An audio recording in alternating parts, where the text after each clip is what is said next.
A discussão principal sobre o HSPU, sobre o handstand push-up, é em relação à propensão de você ter uma lesão de cervical ou uma incidência de lesões na cervical pelo movimento de flexão em bananeira. Você fica na posição de bananeira e depois faz a flexão. Então a gente tem que pontuar alguns quesitos, primeiro em relação ao HSPU. O HSPU ele vai ter que ser feito de forma progressiva. Nós temos progressões desde a mais básica até a mais complexa, que seria um strict HSPU, um déficit strict HSPU, que é você saindo de um padrão de hiperextensão em cima de caixas ou de anilhas e fazendo só em força, que é o strict.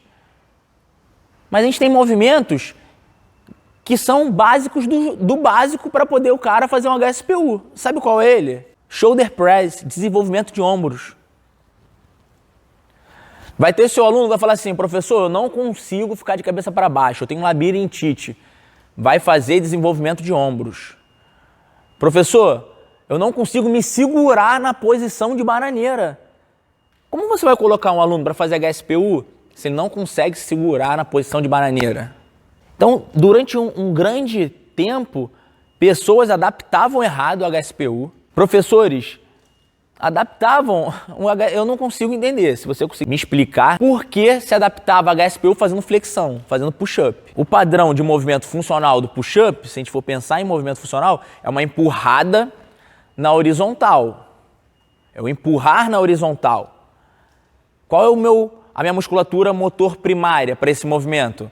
É meu peitoral.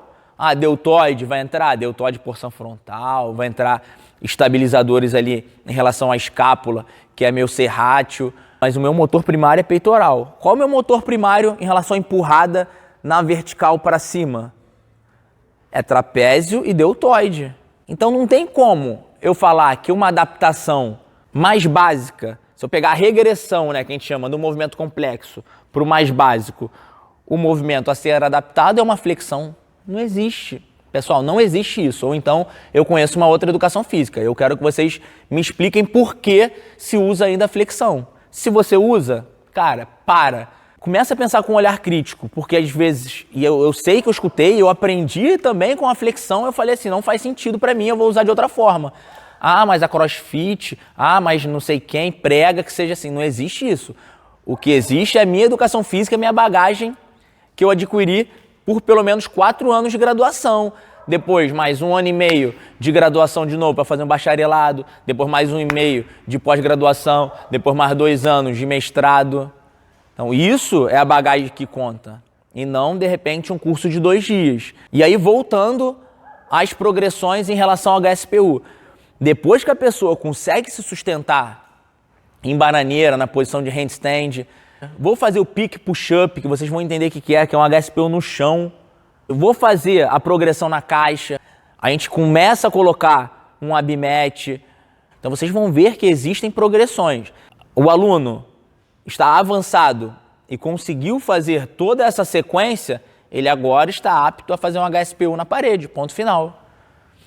Mas a incidência de lesões cervical é grande. Beleza, jogar futebol também tem uma incidência de lesão de joelho muito grande. Então que a gente pare de jogar futebol.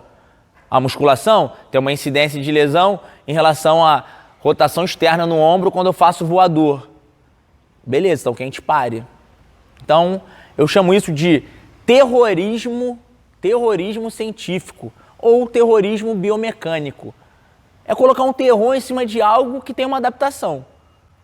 A gente tem que fazer uma meia-culpa e dizer que a culpa é nossa em relação a muitas coisas que acontecem.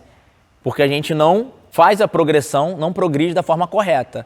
Eu acho totalmente errado, e aí eu estou deixando já isso de cara para vocês, eu colocar 3 abmats, 4 abmats para a pessoa fazer um HSPU onde ela não consegue sequer fazer uma mini flexão de cotovelo. Ela fica assim, com o cotovelo. Para ela fazer isso em pé na parede, é mais fácil que ela faça na caixa. Com um abmat ou sem abmat. É mais fácil que ela tente fazer um pick push-up. É mais fácil que ela consiga ganhar força fazendo desenvolvimento de ombro. Do que colocar a pessoa em risco. Porque se ela está fazendo isso com essa semiflexão de cotovelo, sabe onde vai estar toda a pressão na hora que ela se apoiar? Aí sim na cervical, aí eu concordo. Aí vai ter uma incidência grande de lesões ou de propensão à lesão em cervical. Fora isso, terrorismo biomecânico, beleza?